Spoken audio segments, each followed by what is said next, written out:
V D Satheesan സർക്കാരിന് RSSുമായി സംഘപരിവാറുമായി എന്തെങ്കിലും ബന്ധമുണ്ടോ? ബന്ധമുണ്ട് എന്നതിന് നിരവധി തെളിവുകൾ നേരത്തെ പുറത്തു വന്നിരുന്നു. പ്രതിപക്ഷമോ CPIM നേതാക്കളോ ഒന്നുമല്ല ആരോപണമുന്നയിച്ചത്. ആരോപണമുന്നയിച്ച് രംഗത്ത് വന്നുകൊണ്ടിരുന്നത് കോൺഗ്രസിന്റെ നേതാക്കൾ തന്നെയാണ്, KPCC ജനറൽ സെക്രട്ടറി വരെ.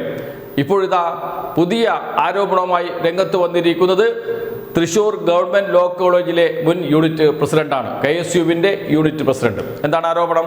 അതേ കോളേജിലെ ABVP നേതാവിനെ ഹൈക്കോടതിയിലെ ഗവൺമെന്റ് പ്ലീഡറായി നിയമിച്ചിരിക്കുന്നു. നിയമവകുപ്പാണ് നിയമിക്കുന്നത്. നിയമവകുപ്പ് മുഖ്യമന്ത്രിയാണ് കൈകാര്യം ചെയ്യുന്നത്. നിയമവകുപ്പ് മുഖ്യമന്ത്രിയുടേതാണ്. ആ വകുപ്പിലാണ് ഇത്തരം നിയമനങ്ങൾ ഒന്നൊന്നായി നടന്നുകൊണ്ടിരിക്കുന്നത് എന്നോർക്കണം. ആരാണ് ഇതിനൊക്കെ ചുക്കാൻ പിടിക്കുന്നത്? കോൺഗ്രസ് നേതാക്കളാണോ? KPCC ആണോ? ആർക്കും അറിയില്ല. എവിടെ നിന്നാണ് ഈ പേര് വരുന്നത് എന്നുപോലും ആർക്കും അറിയില്ല. KSU നേതാക്കൾ പ്രതിഷേധവുമായി രംഗത്തിറങ്ങിക്കഴിഞ്ഞു. കഴിഞ്ഞ ദിവസം KSUവിന്റെ സംസ്ഥാന പ്രസിഡന്റ് സേവ്യർ അലോഷ്യസ് തന്നെ രംഗത്ത് വന്നു. നിയമനങ്ങൾ ലഭിക്കുന്നത് ABVP-കാരനും സംഘപരിവാറുകാരനും മുൻ SFI-കാർക്കുമാണ് എന്നാണ് ആരോപിച്ച് രംഗത്ത് വന്നത് സേവ്യർ അലോഷ്യസ്, KSUവിന്റെ സംസ്ഥാന അധ്യക്ഷൻ തന്നെ. ഏറ്റവും ഒടുവിൽ നിയമനം ലഭിച്ച DS സരിത്ത് RSSുമായി സംഘപരിവാറുമായി നല്ല ബന്ധമുള്ള ആളാണ്. RSSന്റെയും സംഘപരിവാറിന്റെയും പ്രവർത്തകർ എപ്പോഴെങ്കിലും കേസിൽപ്പെട്ടിട്ടുണ്ടെങ്കിൽ അവർക്ക് വേണ്ടി കോടതിയിൽ ഹാജരാകുന്ന അഭിഭാഷകനാണ്. പഠിക്കുന്ന കാലത്ത് തന്നെ സംഘപരിവാറിന്റെ സജീവ പ്രവർത്തകനായിരുന്നു. പറയുന്നത് അതേ കോളേജിൽ KSUവിന്റെ യൂണിറ്റ് പ്രസിഡന്റായ ഇർഷാദാണ് എന്നോർക്കണം. ഇതേപോലെ തന്നെയായിരുന്നു KPCC ജനറൽ സെക്രട്ടറി ഉയർത്തിയ ആരോപണം, PM നിയാസ് ഉയർത്തിയ ആരോപണം. സംസ്ഥാന തെരഞ്ഞെടുപ്പ് കമ്മീഷണറായി നിയമിച്ച N ശേഷാദ്രിനാഥൻ സംഘപരിവാറുകാരനാണ് എന്ന് പറഞ്ഞത് കേരളത്തിലെ പ്രതിപക്ഷമല്ല, മാധ്യമങ്ങളല്ല, PM നിയാസാണ്, KPCCയുടെ സംസ്ഥാന അധ്യക്ഷനാണ്. അദ്ദേഹം പറഞ്ഞു, എനിക്ക് ഉത്തമ ബോധ്യമുണ്ട്, ഞാൻ കോഴിക്കോടുകാരനാണ്. N ശേഷാദ്രിനാഥൻ്റെ പ്രദേശത്തെ കൗൺസിലറായിരുന്നു. അന്ന് അദ്ദേഹം സംഘപരിവാറിന് വേണ്ടി പ്രവർത്തിക്കുന്ന ആളാണ്. അതോടൊപ്പം തന്നെ അദ്ദേഹം കോഴിക്കോട് ബാറിലെ അഭിഭാഷകനായിരുന്നു. അതേ ബാറിലെ അഭിഭാഷകനായിരുന്നു ഞാനും. എനിക്കറിയാം അദ്ദേഹത്തെ. പറയുന്നത് KPCC ജനറൽ സെക്രട്ടറിയാണ്. കത്ത് നൽകുന്നു മുഖ്യമന്ത്രിക്കും KPCC പ്രസിഡന്റിനും. പക്ഷേ ഒരു പ്രതികരണവുമില്ല. N ശേഷാദ്രിനാഥനെ തന്നെ നിയമിക്കുന്നു മാറ്റമില്ലാതെ. ഇപ്പോഴിതാ ആരോപണമായി രംഗത്ത് വന്നിരിക്കുന്നത് KSU നേതാക്കളാണ്. കഴിഞ്ഞ ദിവസം KSUവിന്റെ സംസ്ഥാന അധ്യക്ഷൻ തന്നെ രംഗത്ത് വന്നിരുന്നു. ഇത് ഇപ്പോൾ തുടങ്ങിയതല്ല. സംസ്ഥാനത്തിന്റെ അഡ്വക്കേറ്റ് ജനറലായി നിയമിച്ച അഭിഭാഷകന് സംഘപരിവാർ ബന്ധമുണ്ട് എന്ന ആരോപണം നേരത്തെ ഉയർന്നു വന്നിരുന്നു. മുൻ ഗവർണറുടെ ഉപദേശകനായിരുന്നു.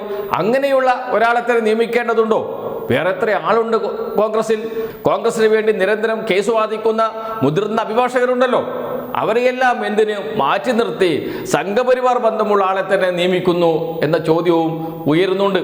അതിനേക്കാളും അപ്പുറത്താണ് സ്മാർട്സ് ക്രിയേഷൻസ് എന്ന ശബരിമലയിലെ സ്വർണ്ണക്കൊള്ള നടത്തിയ കേസിൽ സംശയത്തിന്റെ നിഴലിലുള്ള സ്ഥാപനത്തിന്റെ അഭിഭാഷകനെ തന്നെ, അതും ഒരു സംഘപരിവാറുകാരനാണ്, ദേവസ്വം ബോർഡിന്റെ അഭിഭാഷകനായി നിയമിച്ചതും ഇതേ VD സതീശൻ തന്നെയാണ്. ആരാണ് ഈ പേരുകൾ നിർദ്ദേശിക്കുന്നത് എന്ന ചോദ്യം കോൺഗ്രസ് പ്രവർത്തകർ തന്നെ ചോദിച്ചു തുടങ്ങി. KPCC ജനറൽ സെക്രട്ടറി ചോദിച്ചിട്ടുണ്ട്. ശേഷാദ്രിനാഥനെ സംസ്ഥാന തെരഞ്ഞെടുപ്പ് കമ്മീഷണറായി നിയമിക്കുന്ന ഘട്ടത്തിൽ ഏത് ബോഡിയിൽ ചർച്ച ചെയ്തു? KPCC ചർച്ച ചെയ്തോ? കോഴിക്കോട് DCC ചർച്ച ചെയ്തോ? KPCCയുടെ രാഷ്ട്രീയകാര്യ സമിതി ചർച്ച ചെയ്തോ? എവിടെയാണ് ഈ തീരുമാനങ്ങൾ വരുന്നത്? ആരോട് ചോദിച്ചിട്ടാണ് നിയമനങ്ങൾ നടത്തുന്നത്? ഈ ചോദ്യമാണ് ഉന്നയിക്കുന്നത് കോൺഗ്രസ് പ്രവർത്തകർ തന്നെ. ഏറ്റവും ഒടുവിൽ KSU നേതാക്കൾ പരസ്യമായി രംഗത്ത് വന്നിരിക്കുന്നു. ഇതെല്ലാം തെളിയിക്കുന്നത് എന്താണ്? VD സതീശൻ സർക്കാരിന് RSS സംഘപരിവാർ ബന്ധമുണ്ട് എന്നാണ്.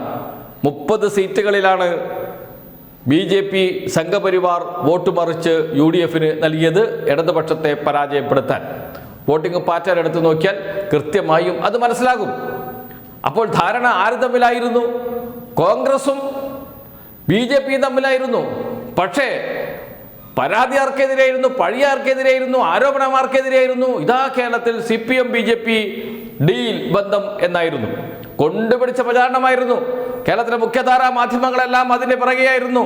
അങ്ങനെ ജനങ്ങളുടെ കണ്ണിൽ പൊടിയിട്ട് BJP വോട്ട് വാങ്ങി BJPയുമായി രഹസ്യ ധാരണയുണ്ടാക്കി. കോൺഗ്രസ് ജയിച്ചു, UDF ജയിച്ചു. അതിന് മുസ്ലിം ലീഗ് പോലും കൂട്ടുനിന്നു എന്ന വാർത്തകളാണ് ഇപ്പോൾ പുറത്തു വരുന്നത്. അതുകൊണ്ടാണ് ഇത്തരം നിയമനങ്ങൾ വരുമ്പോൾ മുസ്ലിം ലീഗ് ഒരക്ഷരം മിണ്ടാതിരിക്കുന്നത് എന്നോർക്കണം.